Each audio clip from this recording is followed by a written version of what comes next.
Indian Penal code में कुछ sections ऐसी हैं जो कॉमन पीपुल, जनरल पब्लिक को, आम आदमी को उसके बारे में जानकारी है।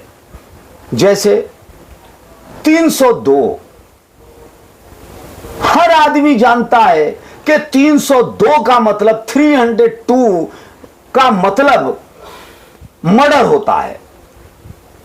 अब 302 आईपीसी की जगह 101 सेक्शन नए प्रपोज्ड बिल में लाया गया है, तो यह काफी डिफिकल्टी पैदा करेगा लोगों के लिए, पब्लिक के लिए, and it will take a long time to understand, to feel the section.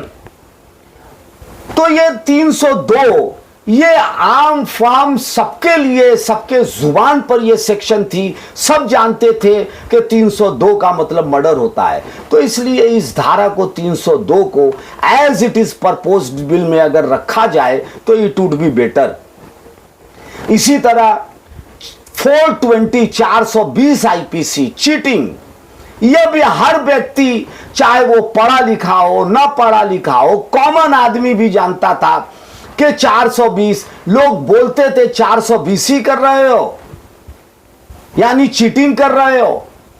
तो इस प्रपोज्ड बिल में 420 जो चीटिंग की सेक्शन इंडियन पेनल कोड में थी, उसकी जगह 316 316 वो धारा रखी गई है। तो यह भी एक तरह से मुनासिब नहीं है।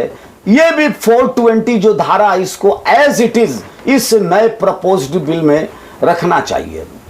इसी तरह 379 थेफ्ट, चोरी, सब जानते हैं, कॉमन पीपुल जानता है चोरी।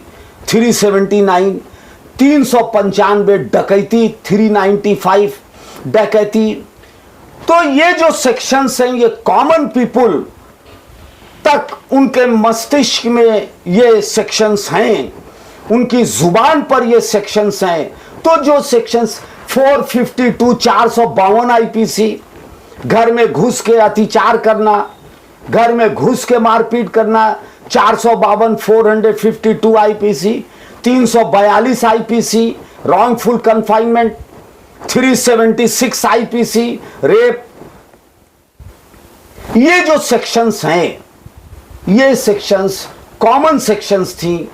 इन सेक्शंस को एज इट इज अगर बरकरार रखा जाए तो it would be better, law student के लिए भी, कॉमन पीपुल के लिए भी, जो ऑल इंडिया बार एग्जामिनेशन दे रहे हैं उनके लिए भी, लॉयर्स के लिए भी, और जो डाटा, लीगल डाटा कलेक्ट करते हैं, एनसीआरबी के जो डाटा हैं उनके लिए भी ये काफी मुनासिब होगा। इसी के साथ साथ नए बिल में लव जिहाद को भी डिफाइंड किया गया है कि अगर कोई मैरिज के पहले अपनी आइडेंटिटी को अगर छुपाता है, कंसील करता है, तो वो लव जिहाद में आएगा। मॉब लिंचिंग को भी इस नए प्रपोज्ड बिल में सीपरेट ऑफेंस के तौर पर रखा गया है चैप्टर में। सवाल यह है कि क्रिमिनल जस्टिस सिस्टम, ये जो हमारा जस्टिस डिलीवरी सिस्टम है, जो स्पेशली सारी दुनिया में चल रहा है, और ये इंग्लिश लॉ है, और सारी दुनिया में इस पे डिबेट हो रहे हैं।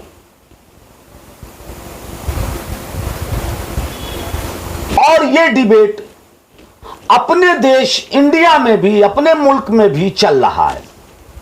और ऑनरेबल सुप्रीम कोर्ट और वेरियस हाई कोर्ट्स ने बहुत सी ऐसी रूलिंग्स दी। उस रूलिंग्स के जरिए इस पेनल कोड को मानवीय चेहरा देने का प्रयास किया गया, मानवीय मूल्य देने का प्रयास किया गया। तो यह जो नई प्रपोज्ड बिल है, क्या उस मानवीय फेस को और रोशन कर रही है, उस उस चेहरे पे और रोशनी दे रही है या उसकी रोशनी को मध्यम कर रही है। जरूरत इस बात की है कि हम अपने नागरिकों का कितना सम्मान करते हैं। क्या हमारे नागरिकों की गरिमा है, इज्जत है, स्वतंत्रता है, फ्रीडम है, उसका विधायिका सम्मान करती है, एडमिनिस्ट्रेशन उसका सम्मान करती है?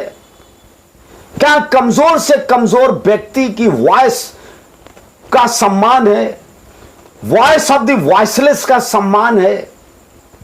क्या कमजोर से कमजोर व्यक्ति की सिक्योरिटी का सम्मान है?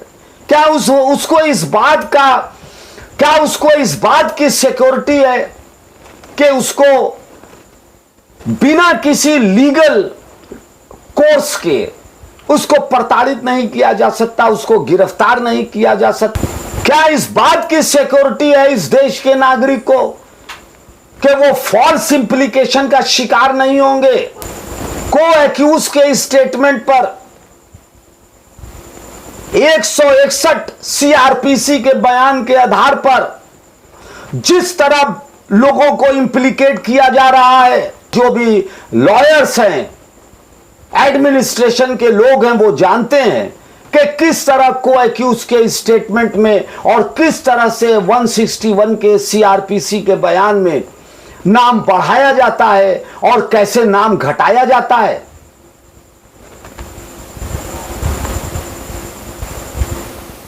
तो जरूरत इस बात की है कि जब 164-65 साल के बाद हम अपने पेनल कोड को बदल रहे हैं, जब Indian Penal Code, the Code of Criminal Procedure और इंडियन एविडेंस एक्ट को बदल रहे हैं, तो यह हमारी जिम्मेदारी बनती है विधायिका की, यह जिम्मेदारी बनती है कि वो एक ऐसा पेनल कोड इस देश को दे जहां नागरिकों की स्वतंत्रता के साथ कोई खिलवाड़ न कर सके, उसकी सिक्योरिटी के साथ कोई खिलवाड़ न कर सके, उसके फंडामेंटल राइट्स का कोई वायलेशन न कर सके।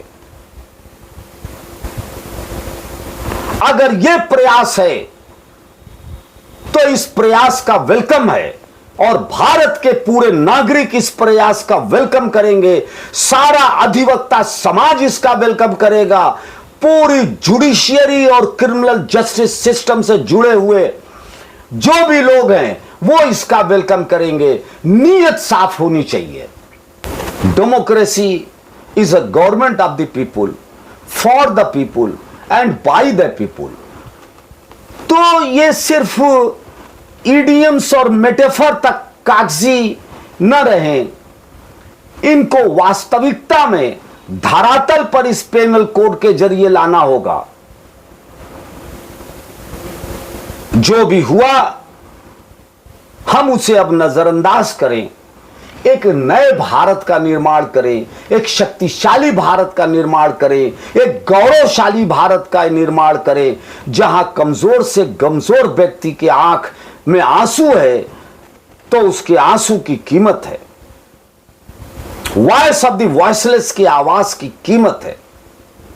हर व्यक्ति की स्वतंत्रता, गरिमा की कीमत है। हर व्यक्ति अपने आप को सिक्योर्ड समझे, हर व्यक्ति अपने आप को सुरक्षित समझे, वो ये समझे कि उसे फॉल्सली इंप्लीकेट नहीं किया जा सकता, वो ये समझे। ये बहुत ही बड़ा कदम है और इस कदम को वेलकम करना चाहिए। Thank you very much.